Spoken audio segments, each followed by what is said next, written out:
it's Emily. Welcome everyone.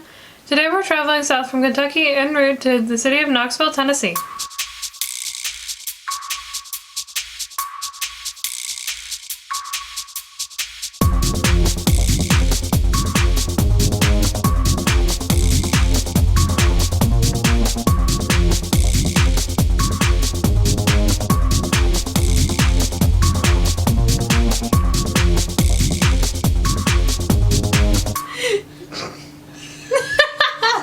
We start this video heading south on I-75 through Kentucky.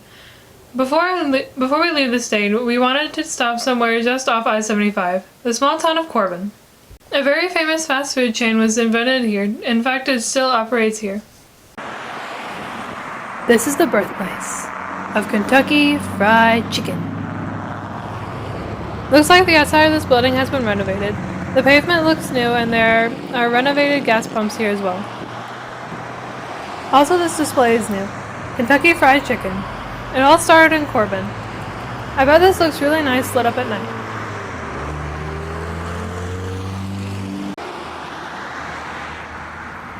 Originally, this was a restaurant called the Sanders Cafe. Check out these renovated gas pumps and the entrance to the Harland Sanders Museum.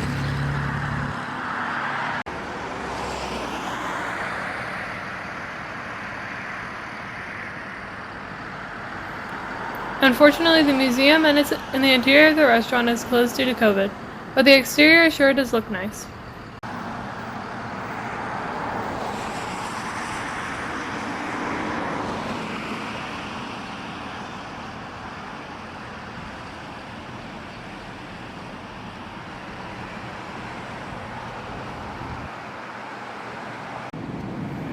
Here's some information on the life of Colonel Harlan Sanders. From his birth in 1890, eventually moving to Corbin in 1930, where he opened his first restaurant. It wasn't just a restaurant, it was also a service station. His restaurant reopened in 1940 when he patented the pressure fryer, which is how they cook the chicken today. He also invented his special blend of herbs and spices, also used today. In 1964, Harlan Sanders sells off KFC, and in 1969, the Sanders Cafe was converted into a KFC. The Sanders Cafe was renovated in the late 1980s and opened as a museum in 1990.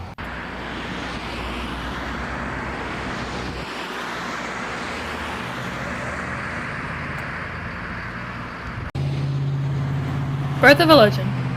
This display also talks about the beginnings of KFC. Corbin is very proud to be the birthplace of Kentucky Fried Chicken.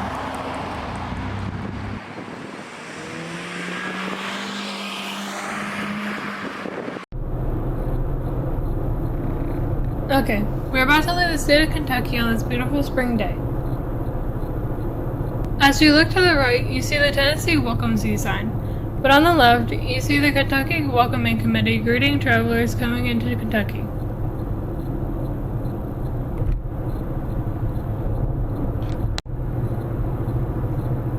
Check out these purple buds on these trees, adding a little bit of color to this drive southbound on I-75.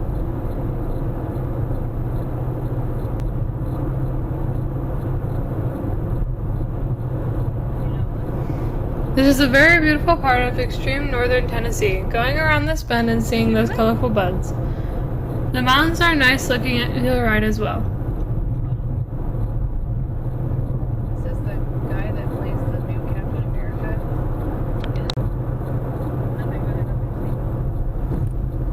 Looking left though, there appears to be a lot of trees down, some very close to the travel lanes.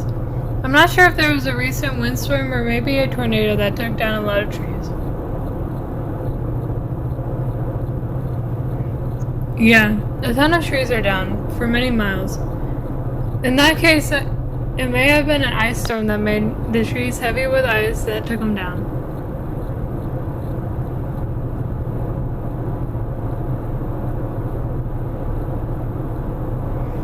It has been a cold early start to spring, so maybe it was ice at these kind of high elevations.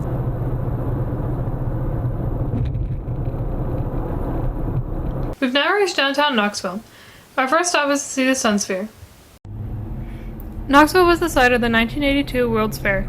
A nice park, an amphitheater, and the Sunsphere were created prior to the celebration, which started on May 1st, 1982. Now turning on World's Fair Park, and you can see the Sunsphere behind the trees. This park is beautiful. Far fewer people here because of COVID, but still a good number of people enjoying the day. This is the fountain area that might be closed due to COVID as well. Here are some rules for using the fountain. No running, wear water shoes or other foot protection, no bathing, don't play in the fountain during a thunderstorm. Also another rule, no persons with diarrhea permitted in the fountains. You would think this was common sense not to play in the fountain if you have stomach issues, but the city felt it important to call this out.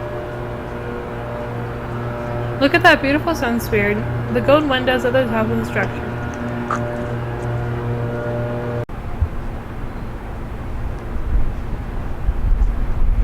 From the sphere, you can get a great view of the city of Knoxville and the mountain scenery not far away.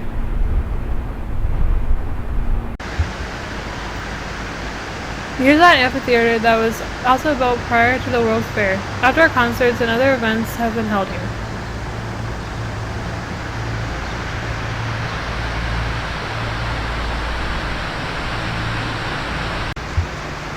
Unfortunately, COVID has closed access to the Sunsphere. The elevators are shut down due to the virus.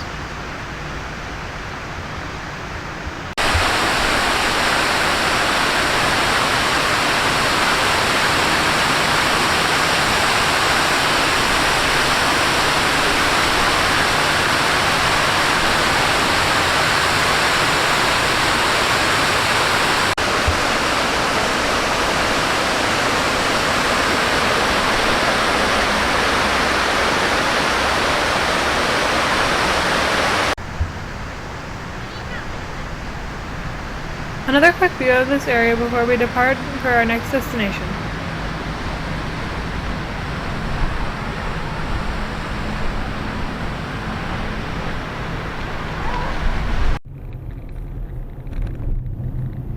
Now heading to the main road that goes through downtown Knoxville. We'll find some parking and take a look around.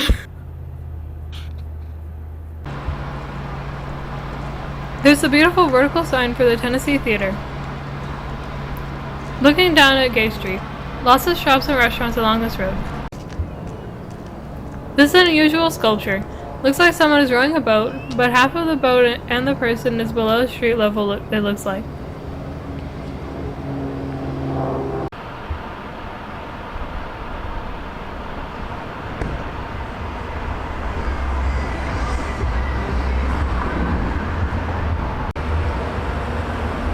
Here's the outside of the Tennessee Theater from across the street.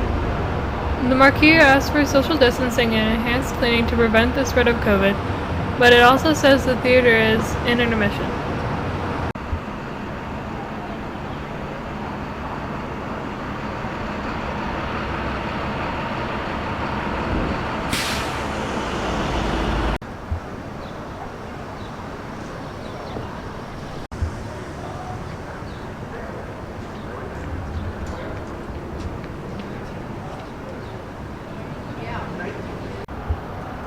Lots of shops and restaurants on the main level, probably offices and apartments on the upper levels of these buildings.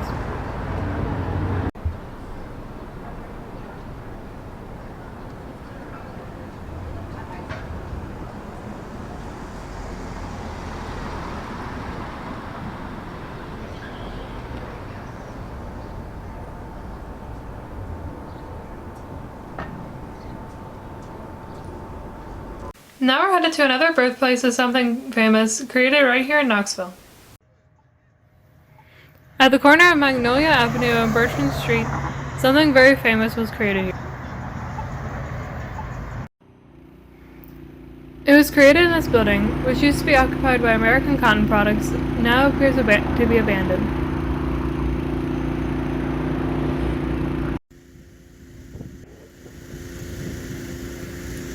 This very building is the birthplace of Mountain Dew. Tennessee bottlers Barney and Allie Hartman created a unique beverage to mix with whiskey in the 1940s. They later branded this drink Mountain Dew, which moonshine was frequently called in this area. The drink didn't take off in popularity until Pepsi bought them in the 1960s. Pepsi marketed Mountain Dew toward the younger generations as an alternative to Coke or Pepsi. The strategy worked, and Mountain Dew is now the fifth most popular soda behind Coke, Pepsi, Diet Coke, and Dr. Pepper. Today, just a memory. Without the sign in front of the building, there's no evidence Mountain Dew was created here. Our last stop in Knoxville takes us east of the city to the Ijams Nature Center, located on the Tennessee River. Lots of people here. So many people that we are lucky to find a parking space, but we did find one, and we're here to do some hiking.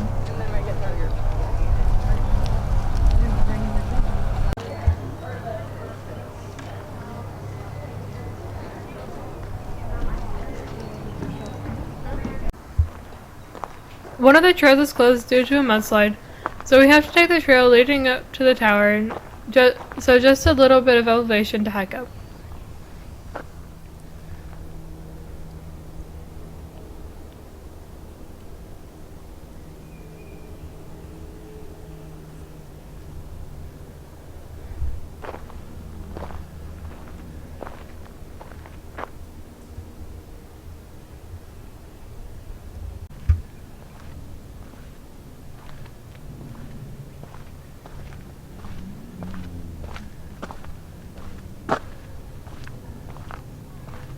As we head down, you can see the Tennessee River beyond the trees.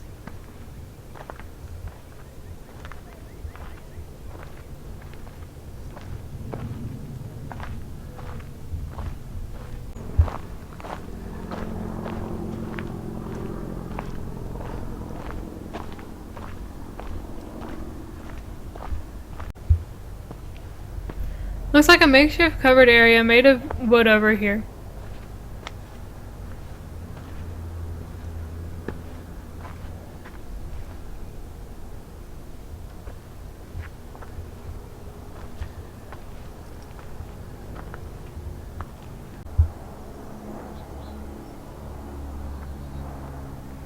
We've reached the end of the Tower Trail.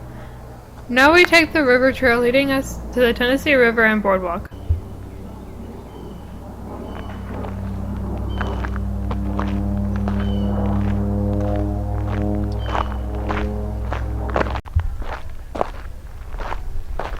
We're now at the Tennessee River. Very beautiful down here. Very quiet also. Not too many hikers over here.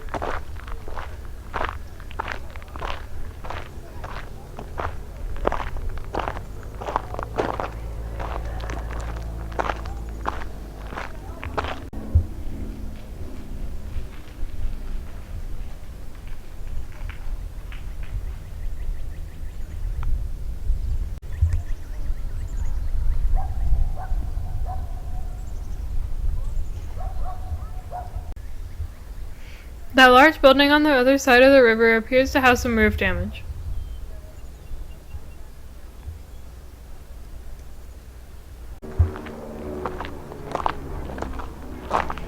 Here's a boat dock. We'll walk on it to get a better view of the river.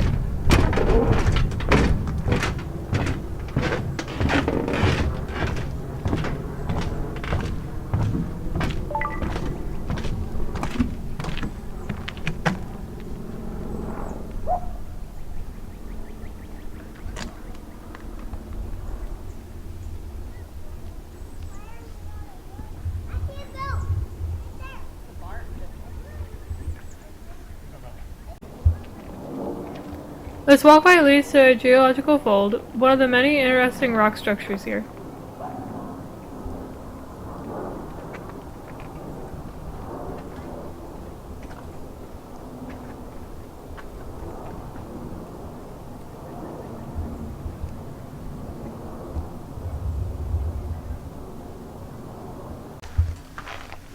Oh, hang on, let me get your. Oh. I can carry your bag. That would be less for you to carry. Oh, and This begins the boardwalk, which wraps around the rock cliffs. Onto a stroller. And you just don't even notice it's there.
this cave over here.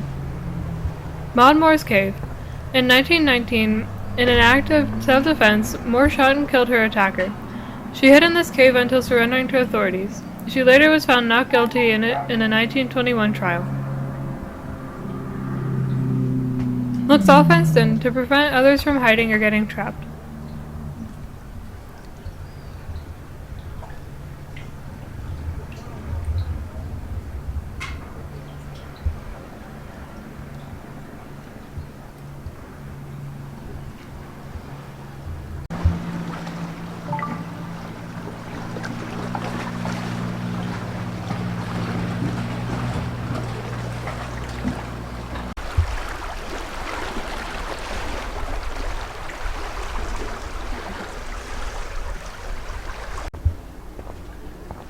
The trail ends here because of the mudslide.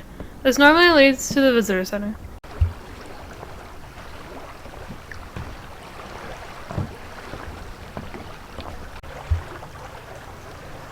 This is a nice view of much of the boardwalk, and how it snakes around the rock cliff.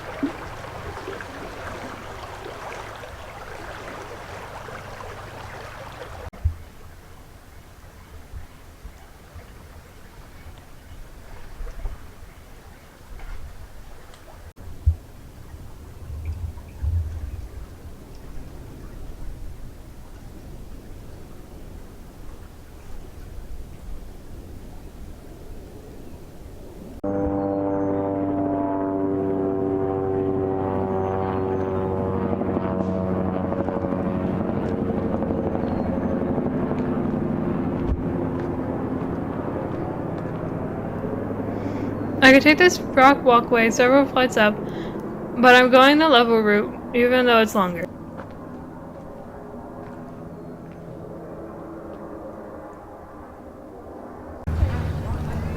And we're back at the visitor center.